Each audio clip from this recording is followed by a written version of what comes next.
Hello, this is Sherman's second grade team. For our spring showcase, we decided to challenge our kids to help improve endangered animals' lives on Earth, so they will never have to leave our world. Students had to first learn about the different types of habitats.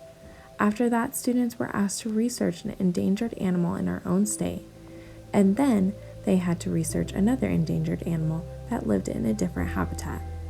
Our students had to compare the two habitats of these endangered animals and draw what was needed in those habitats in order for those endangered animals to thrive.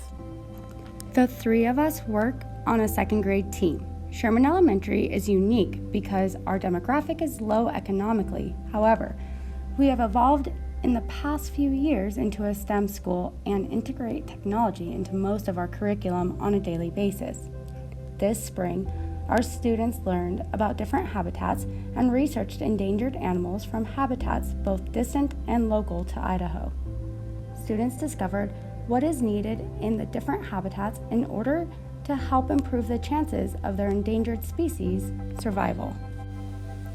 To begin our showcase, we learned all about the different habitats that we chose, which were rainforests, temperate forests, deserts, the marine, and grasslands.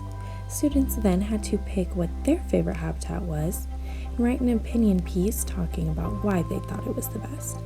They then had to draw a picture that included plants, animals, and the type of climate that that habitat has. The next step they took was choosing their endangered animals. This is one of Idaho's endangered animals, the Columbia spotted frog. The student then had to draw what this animal looked like on the front side of the card, and on the back side it contained information that was important for the frog's habitat. As you can see here, this is where the student wrote the information pertaining to the Columbia spotted frog that is endangered in Idaho. He talked about where the frog lived, what kind of plants are in that habitat, the animal's name, and later he included the climate that was in that habitat.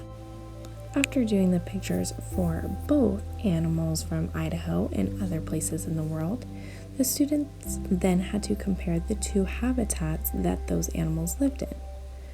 So they had to find 3 differences amongst their habitats and 3 similarities. Next, students compared those 2 habitats within a drawing in Keynote. So they had to include 2 different types of plants, 2 different animals, and show the climate of that habitat. For their last step, they had to take their planning stage from Keynote and use either PBS Scratch or Toontastic to show their final product of the endangered animals that they picked, along with another animal that lived with them in that habitat. They had to show what the habitat would look like if they were there, along with the different plants that lived there. Students were then challenged to have their habitats come to life with animation. And for those who were able to get this done quickly and had extra time, were then able to go even further and try it in Minecraft. Our big moment, it really hit us when students started their research on endangered animals in Idaho. Many didn't think that Idaho had any animals in need of saving. They mostly saw it as something that happens to exotic animals around the world. It hit the students pretty hard when they realized that we had our own animals to save.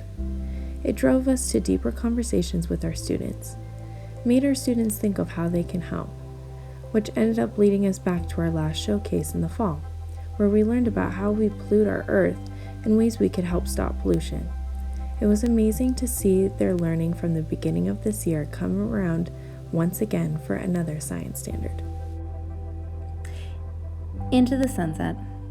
Although our students have not completed their own showcase projects, as their teachers, we had such a blast learning about their habitats. The students were so engaged in their learning, and we have seen them become more conscious citizens. The care they have developed for animals, plants, and our environment has been astounding. Their love for science has grown since starting the showcase. It makes all the planning and the stress worth it.